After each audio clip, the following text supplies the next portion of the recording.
Mesdames et messieurs, bonjour et bienvenue dans le journal francophone hebdomadaire de Africa News and Views. Le Nigeria travaille sur le développement de 2 vaccins contre la Covid-19. C'est Boss Mustapha, le patron de la task force présidentielle contre la pandémie dans ce pays ouest-africain, qui a annoncé l'information. Il a demandé à toutes les agences concernées de fournir le soutien nécessaire et un environnement propice au bon déroulement des protocoles restants pour la certification de ces vaccins, afin d'encourager et de motiver d'autres chercheurs. Le géant ouest-africain a ordonné en janvier la mobilisation de 25 millions de dollars dans cette perspective. Abuja n'exclut pas aussi de produire des vaccins sous licence à l'image de l'Inde pour AstraZeneca. L'idée pour le pays est de tenir son pari, vacciner 140 millions de ses 200 millions d'habitants.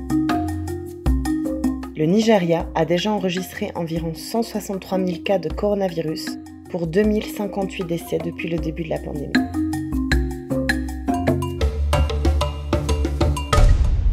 Le vaccin RTS.S est le premier vaccin au monde et le seul à être efficace contre le paludisme chez les enfants. Jusqu'à présent, environ 650 000 enfants au Malawi, au Ghana et au Kenya ont pu en bénéficier grâce à un programme pilote démarré il y a 2 ans. Selon l'OMS, le vaccin a eu des effets positifs et entraîné une baisse de la mortalité, une efficacité qui redonne l'espoir aux experts dans la lutte contre le paludisme.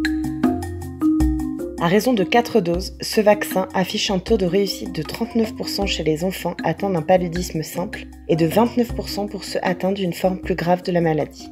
Avec 229 millions de cas en 2019 et 400 000 décès chaque année, le paludisme reste la cause majeure de mortalité, surtout en Afrique. La lutte contre le parasite a été ralentie par la pandémie de Covid-19.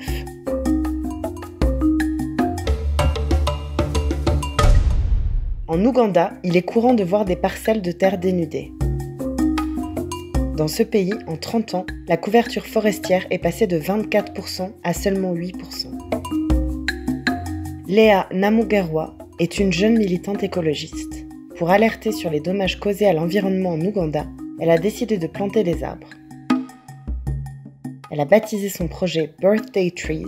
Depuis quelque temps, chaque année, son plus beau cadeau, Léa le met en terre pour lui donner vie. Son objectif est de planter plus d'1 million d'arbres. Grâce aux réseaux sociaux, l'initiative de Léa a largement dépassé les frontières de l'Ouganda. Désormais, elle encourage les jeunes du monde entier à planter des arbres lorsqu'ils fêtent leur anniversaire, voire elle le fait pour eux. Elle a déjà planté plus de 6 000 arbres. À chaque nouvelle session de plantation, les participants sont de plus en plus nombreux à ses côtés. La jeune femme les guide, mais sa démarche va bien au-delà des arbres. Elle touche à l'environnement en général.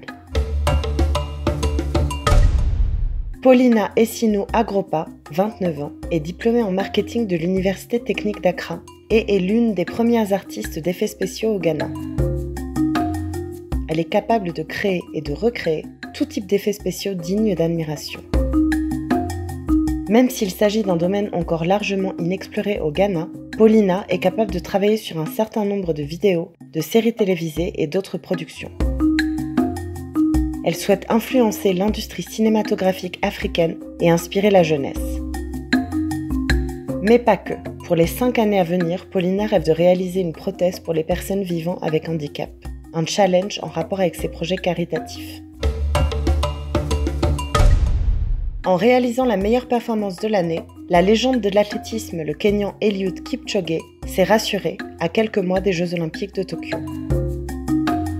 2 heures 4 minutes et 30 secondes, il remet les pendules à l'heure aux Pays-Bas. Eliud Kipchoge, premier homme à passer sous le seuil des 2 heures en 2019 dans une course non officielle, restait en effet sur une déroute au marathon de Londres en octobre 2020, où il avait terminé 8e, loin de l'Éthiopien Shura Kitata. À 36 ans, le coureur kényan, athlète de l'année en 2018 et en 2019, est fin prêt pour son grand retour sur la piste, à seulement quelques mois des Jeux Olympiques de Tokyo. La pandémie mondiale a déjà repoussé les Jeux d'1 an et aujourd'hui encore, les athlètes du monde entier n'ont aucune certitude quant à leur programme estival. Tokyo reste un rêve insaisissable que Kipchoge ne compte pas laisser s'envoler. Grâce à sa performance ce week-end, il s'est offert la meilleure performance mondiale de l'année sur la distance. De quoi retrouver le sourire et rassurer ses fans de toujours avant Tokyo. Prochain rendez-vous, le 8 août pour le marathon des JO de Tokyo, qui aura lieu à Sapporo, dans le nord du Japon, pour éviter la chaleur estivale de la capitale japonaise. Arts TV vous remercie pour votre attention et vous souhaite un excellent week-end. Prenez soin de vous. Marianne Coilot, Addis Abeba, Éthiopie.